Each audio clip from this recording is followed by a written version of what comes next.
Greetings, everyone. So, we've been talking about standards and learning targets, and how standard is the big idea of what students are supposed to learn by the end of the school year. And of course, learning targets are those simple goals. So, today we're going to get into breaking down a standard in real time. I am so excited to show you guys this in real time and can't wait to get started. Welcome to Miss Asia Educates.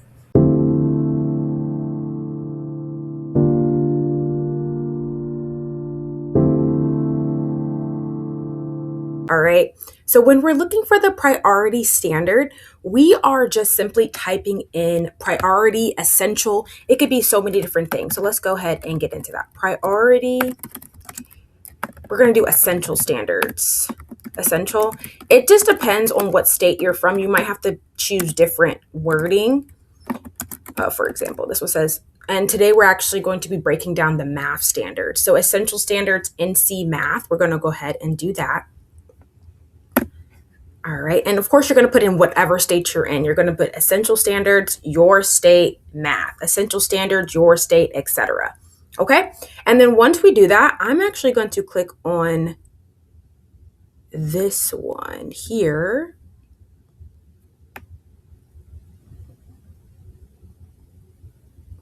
All right. Let's see what this one says. Standard courses study. Oop, that's not the one I want. So what we're going to do is we're going to go all the way back. We're going to go all the way back. And I'm going to put it in differently this time. I'm going to put essential. No, we're going to put North Carolina math essential standard. Sometimes if you just put it in a different way, it could work better. All right, this is the one I'm looking for here.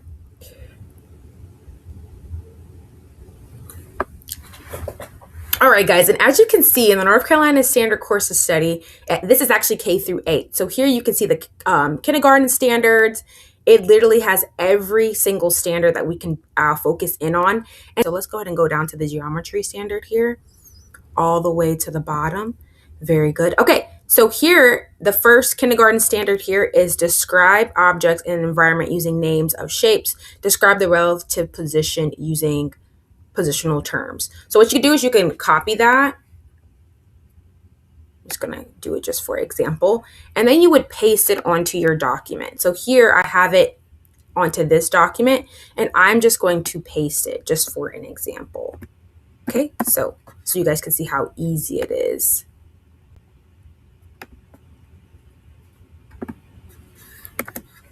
All right, and bam, that's how you move a standard into a document. Officially put in our standard. Now I'm going to go ahead and show you how to break it down on a document. All right, so here's the one that we inputted. However, I'm going to go ahead and show you guys what I've already created for the kindergarten standard, and we're going to break everything else down in real time. So here we have kindergarten standard. It says NCKG2. This is the one that I broke down already. It says correctly name squares. I'm going to go ahead and even highlight it for you guys. Let's highlight it so y'all can see it a little bit better. So this is the standard that we're going to focus on here. And right here, this is the one we're going to focus on. So let's go ahead and highlight that so y'all know which one to hone in on. Okay.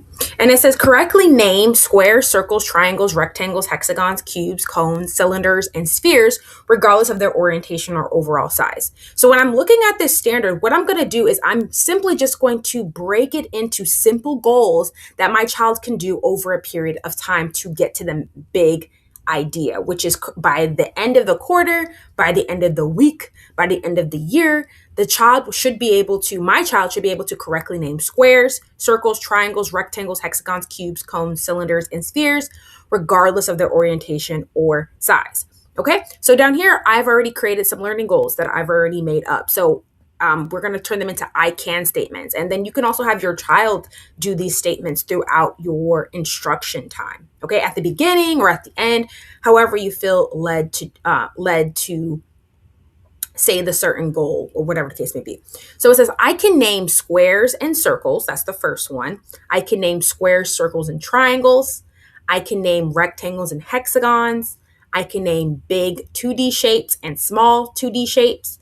So notice that each and every learning goal is specific for the lesson, day, or week. So depending on how fast my child understands the concept, we could be just focusing on that first learning goal. I can name squares and circles, and maybe for a whole couple of days or for a whole week, you show them different types of squares and circles within your instruction. Maybe you have an activity added to it. But all of these are just showing us what we're doing in our lesson plans so that we're able to know that, hey, we're trying to accomplish this standard, correctly named squares, circles, triangles, rectangles, hexagons, etc. And these are the different types of ways I can get there. So let me go ahead and finish naming them off. So I can name 3D shapes by singing a song. I can name cubes, cones, and cylinders. Notice that I have the singing a song up there. It is actually an activity, right? So you can also put your activity. I can name large spheres, cubes, and cones by playing a game. I can name small, large 3D shapes by doing etc. Okay, so it just depends on what you want to do, but you always start with what the child can do. So I can name, because that is what our main thing that we're trying to have them learn. So I can name several different shapes in a fun video, right? So you can just put in what you're doing for that activity, and that just allows you to just know what you're doing, and then you can also plan from there. So now I have plenty of learning goals for my whole week to months to maybe even the whole year to focus in and hone in on, and making sure that my child can actually complete these 2D, identify the names of the 2D and 3D shapes. All right, so now let's go ahead and get into breaking it down in real time. Let's see what that looks like. All right, guys, so now we're going to break this into real time. All right, so the next standard we're going to get into, it's still a geometry standard, is for third grade. And it says NC 3G.1, it says reason with two-dimensional shapes and their attributes. Investigate, describe, and reason about composing triangles and quadrilaterals and decomposing triangles. Recognize and draw examples and non-examples of types of quadrilaterals, including rhombuses, rectangles, squares, parallelograms, and trapezoids. That's a lot, right? That's a lot within one standard. So let's go ahead and see if we can break this down into one full standard, into several learning goals, so that we can get to each one of these components in the standard. All right, y'all. So let's go ahead and continue to go ahead on into this. So now what we're going to be doing is we're going to be honing in on this third grade standard that I just read to you. And at first it looks super daunting, doesn't it? It's just a lot, right? So let's go ahead and see how we can. All right. And actually, let me go ahead and highlight it first. So the part that we're really going to hone in on is just the first part. And then when you have to realize that when you guys are doing these standards, make sure you're breaking them into small, understandable parts. Okay. So let's go ahead and do that. Reason with two-dimensional shapes and their attributes. Okay. All right. So that's what we're kind of just going to focus in on. You don't have to focus in on a big portion of it just yet. However, you just do one section at a time and see how many learning goals that you can create. So with this one, it says reason with two-dimensional shapes and their attributes. Okay. And what does that mean? I know it's kind of hard for me to find the cursor. Sometimes the cursor is just hard to see on this thing. All right. So it says investigate, describe, and reason. So reason with two-dimensional shapes and their attributes. What are attributes? What if I was up here and I didn't understand what attributes were? So I'm going to go ahead and highlight attributes in green. What is an attribute? So I'm going to go ahead and highlight that in green to kind of differentiate it. Okay. And attributes are simply how you describe a shape. So it depends on the number of sides. So that might be like a little vocabulary. So vocab, I'm going to put that right underneath here, and I'm going to put attributes. And you might have to do this for certain parts of the standard. So attributes are how you describe a shape. Okay, by its size, lines, let's see, edges, corners, or lines, angles, etc. Right? So those are attributes, just so that you know. And you could always go to your Google here. Let's go ahead and go back. And we could always just type in what an attribute is if we really didn't know, right? So use your whatever browser tools you have, use that to help you out as well. I'll say, what is an attribute in geometry? Okay, and you could always, if you didn't know, look. And then it tells you a specific defining trait or property of a 2D or 3D shape object used for classification, such as number of sides, vertices, corners, and angle type. So you can even take this definition if you didn't know, right? And you could just copy and paste that into the document. Let's make sure I copied it. Copy. Let's go ahead and paste it into the document just in case. All right, so that's, you see, this is my definition from off the top of my head from what I know. But then I also put in the attribute definition just to make sure that I know I now know what that standard entails. So reason with two-dimensional shapes with their attributes. And then the next section says investigate, describe, reason about composing triangles, quadrilaterals, and decomposing quadrilaterals, etc. So what I'm going to do is I'm going to hone in on the reason. So maybe my standard would be, if I can find my cursor. So I can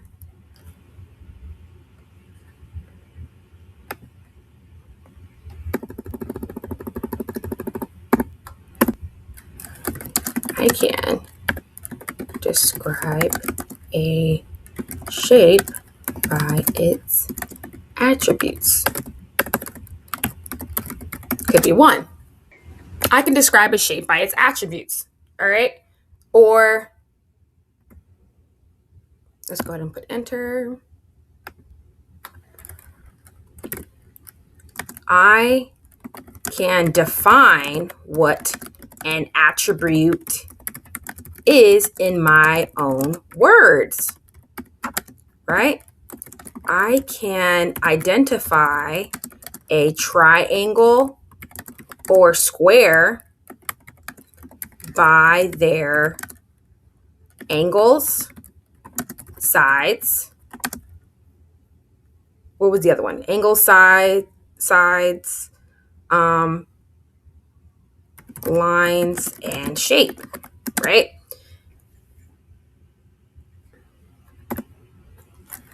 I can, what does it say? I can draw, because that was also part of the another part. The bottom part says recognize, draw examples and non-examples of types of quadrilaterals. I can draw and the type of quadrilateral would be, I can draw different types of quadrilaterals.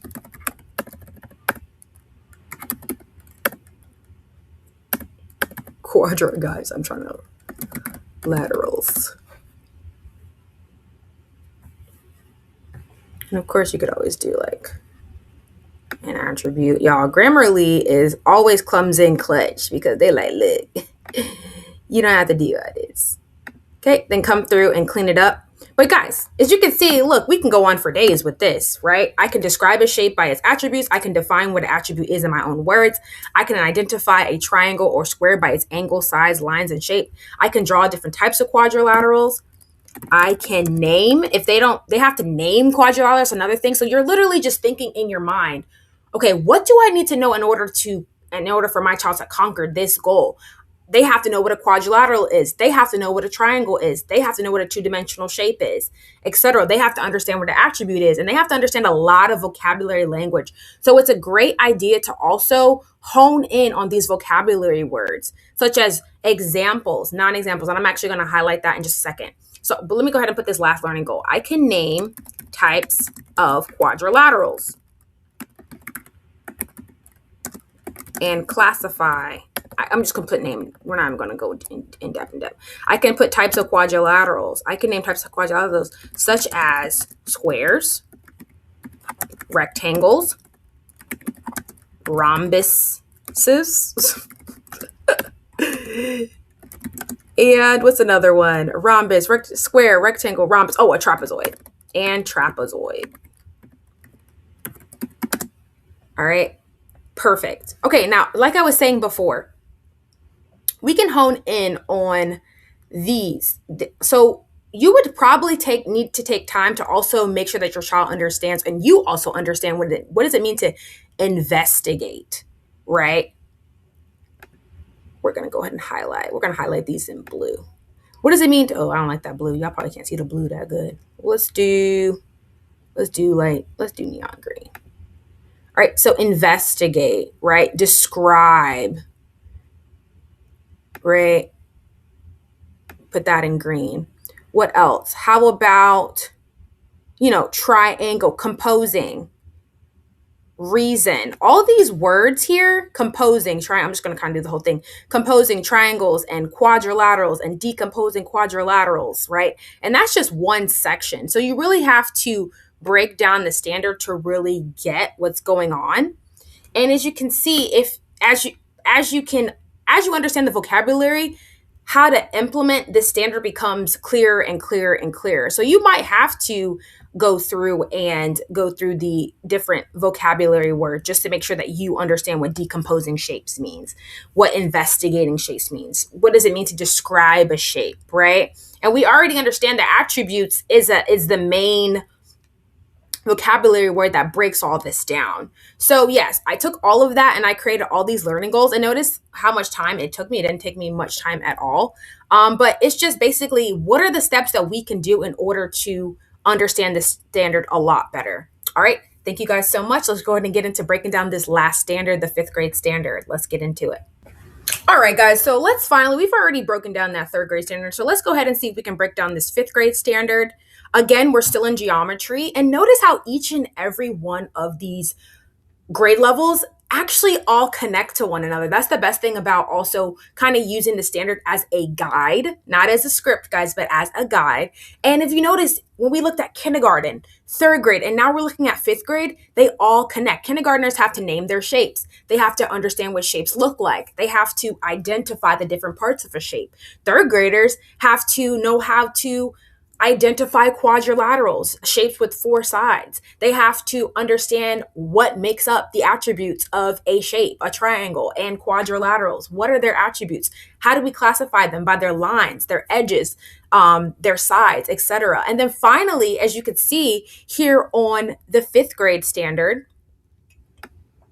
it says classify quadrilaterals based on their properties. Right? Based on their properties. Explain that attributes belong. Hopefully I can find my cursor. Y'all, it's so hard to find the cursor. I got to see how I can make this cursor like black or something, because I can't even see it.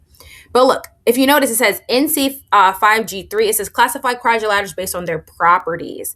Explain that attributes belonging to a category of quadrilaterals also belongs to subcategories of that category, and then classify quadrilaterals in hierarchy based on their properties. So again, 2 grade levels later, they're still classifying quadrilaterals. And we're going to go ahead and break this down into simple learning goals, but I just want to show you guys how each grade level connects. So it's so easy to basically miss something within grade levels that is very important in order for them to understand a different concept in a different grade level, right? But notice that the geometry is connected. Notice that I'm sure the algebraic expressions and the numbers sense and all that other stuff is all connected grade level by grade level. So even though this seems a little daunting, guys, over time, if you just break down these standards into simple, teachable learning goals, you'll be doing and setting your child up for such success. And I don't want you guys to get maybe taken aback of how much time it takes just to break down a standard. Because remember, each of these learning goals could be within one lesson plan, right? For a week, right? Or this you can definitely take one learning goal and just eat off of it for a week or 2 weeks or even a month, right? It just depends on how your child is understanding the concept. So don't get tied up with, oh my gosh, this is a lot of work, but I'm telling you, this front loaded work is going to set you up for such success. You're just good. It's just going to be amazing. All right. Because you'll know where you're going when it comes to your lesson planning, etc. So let's go ahead and let's go ahead and break down this last standard real quick. And actually, I'm going to put it all on one page. So let me find my cursor again, because my cursor likes to, I'm going to put it all on one page, and I'm just going to scroll down. And I hope you guys can see it a lot better with this. All right, and we're just going to focus on one part. It says classify. We're just going to focus on the first part. Classify quadrilaterals based on their properties. Okay, and classify simply just means to group. All right, I'm literally just going to put it in my own words here. And I'm going to go ahead and put that down as a vocabulary. Classify. Okay, that just means, it means you could, and also doing this kind of helps you understand as well. So you can just help just so that you understand the standard. Like this whole process is helping you so that you can teach the standard even better, or you can teach your child even better. So classify, it means to break down the standard. What am I doing? No, it does not mean break down standard. Classify, it means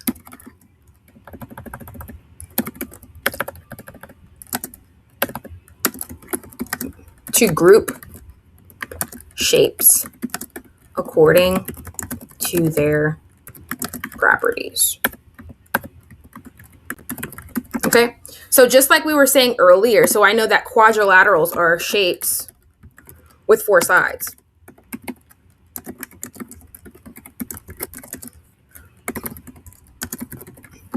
Right? Properties is simply are attributes. All right, guys. So again, properties are attributes that contribute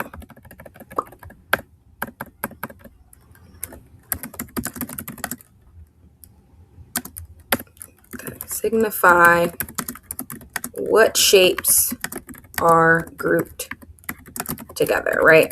So anyway, let's go ahead and go into our learning goals. That's just some notes that I'm putting down there so I know that, hey, I understand this. Let's get into it now. And of course, I'm not even going to worry about maybe the phonetics or anything right now. So this is classify quadrilaterals based on their shape. So the child should be, I can classify, I can group shapes by their attributes. Remember, we already found out what an attribute is. So I understand. I can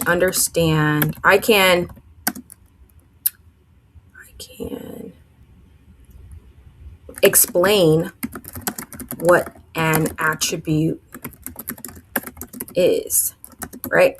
I can explain what different types of quadrilaterals are.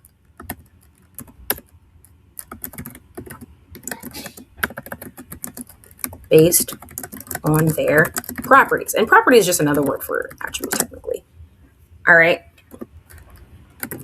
I can identify a rhombus and a square. I can draw and group quadrilaterals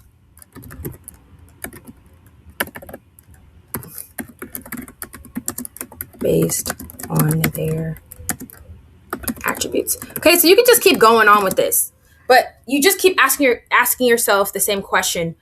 fifth grade, third grade, first grade, what does my child need to know? What can I bring out of this standard and create learning goals so that by the time I I hit each one of these learning goals, they got the standard down pack. All right. And again, one standard could take the full year. Remember, they have the full year of whatever grade level they're in to understand that standard. So you can, of course, put it out step by step by step on how to get to the standard. And if they're struggling with it, you can, of course, step by step draw it out a little bit more. But all in all, notice that this really helps. And of course, we could always do the Grammarly to kind of clean it up a little bit. Right? Classifying, grouping, etc. Right? So I just wanted to show you guys what it looks like in each grade level, and it's the same thing. And honestly, the more and more you do this, the more easier it becomes. And before you know it, you'll be doing learning targets like nothing. Like with anything, practice makes perfect. Do not get discouraged. And remember to just as you're going through this process and as you're deciding to break down the standard into learning goals, it's going to help your lesson planning, that you continue to press into Christ, continue to press into what he has for you to do. Thank you guys so much for tuning into this video. I hope this has been encouraging. Next week, we're going to be getting into reading standard. We're going to break that down. I'm going to show you how that's a little different from the math standard. And yeah, so we're going to go ahead and continue to do that. And of course, I'm actually going to lesson plan the pre-K standard for math coming up. So you guys can see me lesson plan in real time and using that structure of the hook, the activity, the practice, etc., in order to curate great learning and instruction. All right. So thank you so much for your time. And I cannot wait to see you guys in the next video. Bye-bye.